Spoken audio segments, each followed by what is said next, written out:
Imagine waking up on an early sunny morning to someone meowing and scratching at your door. You go out to the landing and there is a little tiger cub. You bring it home and start feeding it meat, because you know tigers eat meat. And you feed the tiger cub every day. And the meat gets bigger and bigger as the tiger cub grows. And so does his appetite. And now when he's hungry, he doesn't meow, he growls. And sometimes quite menacingly. And you start to think that one day you may become his lunch. It's unpleasant, isn't it? And so it is with guilt. First it scrabbles and meows and we start feeding it, over and over again, until the faint meow becomes the growl of a beast that could devour us. Guilt is a complex and multifaceted experience that can affect the deepest aspects of our psyche. At first it seems insignificant, like a little tiger cub meowing at the door.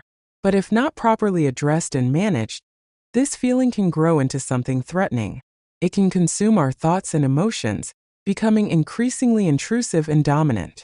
Like a tiger cub that grows big and dangerous over time, guilt can grow into a huge psychological problem. One of the difficulties with guilt is that we often don't realize how often and how much we feed it. Every time we replay situations in our head that cause us guilt, we give that feeling power. And the longer this goes on, the harder it becomes to control it. It's important to learn to recognize the moments when we are feeding our guilt and work to stop this process. In addition, guilt can lead to a host of other psychological and emotional problems. It can affect our self-esteem, cause anxiety and depression, and disrupt our relationships with others. When we constantly experience guilt, we can become more withdrawn and avoid social interactions for fear of judgment or misunderstanding. This vicious cycle can be broken by recognizing the nature of our feelings and learning to manage them. One way to overcome guilt is to practice self-forgiveness and self-compassion. By recognizing our mistakes and accepting them as part of our experience, we can begin to work on improvement and personal growth instead of getting stuck in negative emotions. Guilt comes in unconscious and conscious forms. Guilt comes in unconscious and conscious forms. Much of it is conscious and is neurotic in nature. I did something wrong, I feel guilty. Or I am not guilty of anything, but for some reason I feel guilty, Oedipal guilt. Freud equated unconscious guilt with the need for punishment. And he believed that unconscious guilt is accompanied by moral masochism, in which our I wishes to submit to the super I. This is when guilt alternates with shame and there is a deep anxiety about a perfect self that is not perfect enough, has not shown itself quite well, and so there is a need for punishment. Unconscious guilt leads to the release of self-destructive and self-destructive forces, which are channeled into the body and often result in various somatic symptoms and autoimmune diseases. That is, conscious guilt refers to Oedipus, while unconscious guilt refers to the ideal self. Conscious guilt is what we experience at the level of conscious perception. We realize that we have done something wrong, and this causes us to feel guilty. Examples can range from broken promises to mistakes in work or personal life. Conscious guilt can be helpful if it leads to constructive action, such as apologizing or correcting mistakes. However, if conscious guilt becomes excessive and persistent, it can lead to neurotic states, causing a person to feel constantly stressed and dissatisfied with themselves. Unconscious guilt, on the other hand, manifests itself at a deep level of the psyche, often without clear awareness of its causes. Freud believed that unconscious guilt is related to internal conflicts and the need for punishment. This type of guilt can be particularly destructive because it is difficult to identify and address. Unconscious guilt can manifest itself in the form of moral masochism, where a person consciously or subconsciously seeks out situations in which they can be punished. This can manifest itself in self-sabotage, choosing bad habits, or creating problems in relationships with others. One example of unconscious guilt might be when a person who has been successful feels internal discomfort and insecurity, as if he does not deserve his success. This feeling may drive him to self-destructive behaviors such as procrastination or avoiding new opportunities. He may not realize that the root of these actions is rooted in a deep-seated guilt about being better or more successful than others. This type of guilt can manifest itself in various self-destructive behaviors such as drinking alcohol and beyond, engaging in risky activities, or maintaining unhealthy relationships. To overcome unconscious guilt, It is important to learn to recognize its manifestations and work on internal conflicts. This may require the help of a professional psychologist or psychotherapist to help identify hidden feelings and patterns of behavior.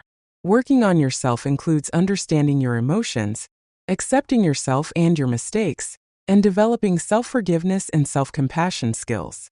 It is important to learn to love and accept ourselves for who we are, despite our flaws and mistakes.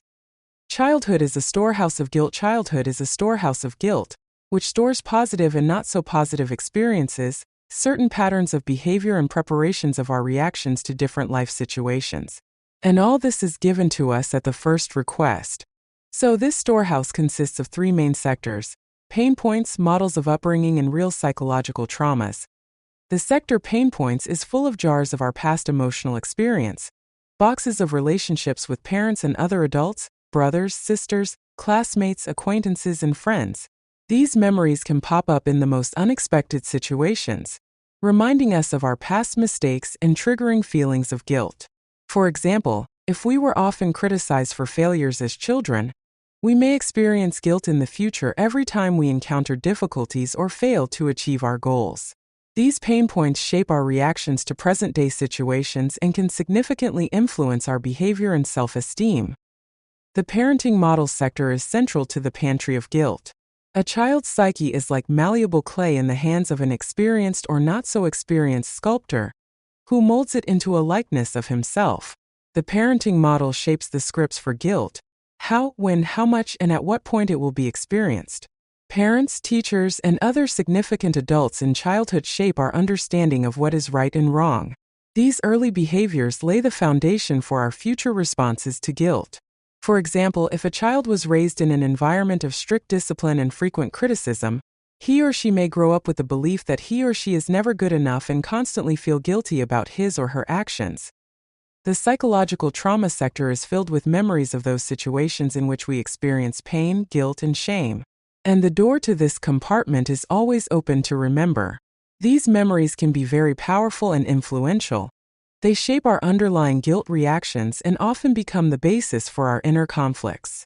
For example, if a child experienced their parents' divorce and felt guilty about it, as an adult they may experience unwarranted guilt in their own relationships for fear of repeating past mistakes.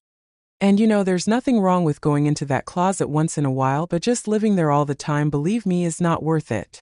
The process of accessing these memories can be useful for self-discovery and understanding your inner conflicts. However, dwelling in these memories all the time can lead to getting stuck in negative emotions and hinder development. It is important to find a balance between self-discovery and moving forward. There are many ways to deal with guilt, from working with a psychologist to practicing self-forgiveness and mindfulness. By learning to manage our guilt, we can turn it from a destructive feeling into a source of personal growth and self-improvement.